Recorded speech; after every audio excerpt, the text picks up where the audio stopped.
Hannibal Wife joins us. Is a legal practitioner and president, African Bar Association. Good morning.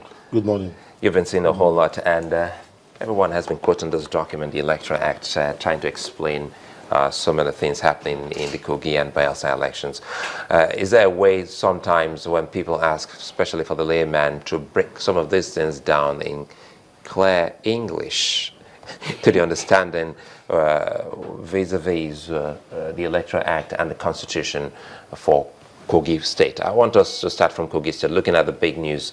Mr. Faleke is saying, I still am not part of this government, and INEC is saying, wait a minute, you're still part of this government. Perhaps they didn't receive a written communication from Mr. Faleke withdrawing out of that particular race. Let's look at what happened to the stage of inconclusive elections and the death of Mr. Audu, and of course to the final verdict of INEC on that outcome of that particular election. What's your reading as a legal practitioner? Thank you so much for having me on. I think that we are seeing the ways of our politicians. It's not new to us. I remember the last time I said the politicians have almost destroyed themselves, and they've destroyed the institutions that they used to get to power. And I also insisted that we as legal practitioners, particularly in the African Bar Association, we will resist the destruction of the judiciary along with the politicians. Now, why do I say this? This ordinarily should be a very simple thing for the laymen and laywomen across the country, length and breadth of our country, to understand. It's a very sad situation to have a man who has worked so hard, campaigning, spending money and time, then they suddenly drop dead, just like what happened to Moses in the Bible. God said, look, you will not enter the promised land even after he had gone through all these travails. That's probably what the fate of Audu. And I thought that the best that could have happened, particularly in the political camp of Audu, should have been to sit down with their party. Because I keep telling people what we are doing in Nigeria is at the moment is party politics. If you are not in the party, you are not likely going to be able to move in an election.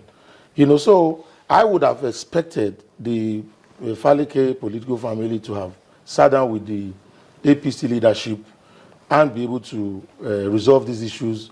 But what I saw was particularly very unfortunate, and it was very embarrassing as far as I'm concerned as a Nigerian. Because your boss could not have died, and then you issue counter statements. The other one says, oh, I will do something should be the governor, as if we are in a monarchy. Or the Faleke say, declare me governor-elect. But they are forgetting that all these things have procedures. There are laws governing everybody. And the politicians are not willing to play by the laws.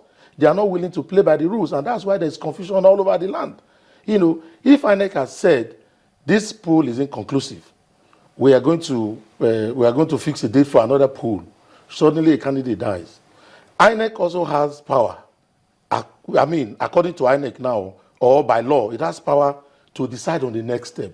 And I believe that the next step was that INEC had written to APC and said, we want you to give us a candidate.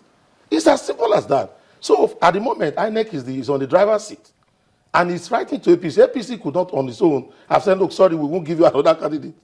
That's not where APC would have done that. So INEC is the one playing the ball. INEC is the referee. So INEC is right to just go ahead with the election and swear and get Bello sworn in? No, I've not reached there. I'm just, moving step by step. I am trying to say that APC could not on its own have declared itself the winner. The same thing with Governor Wada of the PDP. So what I'm saying is that there is an institution that is conducting the elections. Once the institutions are finished with its own job, allocated to it by law, then you are now free to go to the next level of judicial interpretation. So it doesn't call for confusion. That's what I'm saying. So INEC as an institution, after the poll was inconclusive, and upon the death of Audu, had written to APC. After APC had written to it, of course, because this is law, INEC doesn't hear that on the radio or television or newspaper. The party has to formally write, which is what the law says. There's section 36 of the Electoral Act. You go through it, you see what it says. So INEC has to write. APC has to write. Now the APC had written to INEC. And INEC had written back and said, well, we got your letter that your candidate had died. So we want another candidate as substitute. Simple. That's what's going on. And now it's not for APC now to say, no, we will not do. They have to play by the rule. But so, some have picked holes in the whole process. INEC followed from the beginning, calling for a substitution of the candidate, declaring the elections inconclusive, calling for supplementary polls. They say INEC created the whole conundrum. Well, if INEC had done it another way, other people would have said INEC created another problem. Okay? Some people are happy with the present situation. Others aren't happy. That's the way politics is. That's the way the world is. So there is always a way out. That's what I'm trying to say. And that's what I'm trying to educate the public with. There's always a way out. There's always a way, judicial interpretation. The court will have the final say. So if we want to ensure, that we have law and order in our country, we need to always play by the rules. Now, if INEC had done that, and I think that what APC did, which to a large extent I agree with all due respect, was that APC now looked at it and said, look, Faleke didn't contest. Remember what's going on in Taraba. Faleke didn't contest the primaries. He didn't contest. He was at best chosen by Audu, probably with the support of the party. But he didn't run for primaries. And that's going to be the basis of a challenge. Don't forget the PDP also is there. So what APC simply did was to say, look, now that the man who won the primaries had died, who is the second? So they simply picked Yahya Bello and sent his name to INEC and asked Faleke to remain where he is as deputy governorship candidate. Now, that's supposed to be where party supremacy or party loyalty is supposed to come in, because it's now a situation that has so many consequences and so many interpretations. Now, that's where Faleke, to my mind, and with due respect to him, missed the gun. He ought to have waited. Instead of waiting, he has asked INEC to declare him as governor-elect. Don't forget, if INEC has already made a pronouncement as to say the election is inconclusive, which from what I have seen, because what the Electoral Act clearly states is the registered voters, not to those who collected PVC. So if the registered voters are more than the number with which the leading candidate is leading the other candidate, then it's obvious that INEC has to declare the election inconclusive. And that's what INEC has done. And if INEC has done that, why would somebody in his right senses be saying, declare me governor-elect? I mean, it doesn't just make sense. Those are part of the things that have started stoking, this whole problem here and there that has now become so hydra-headed. In fact, octopus.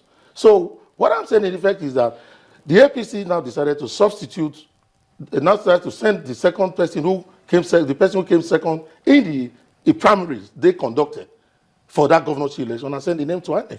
All right? So that's what has happened.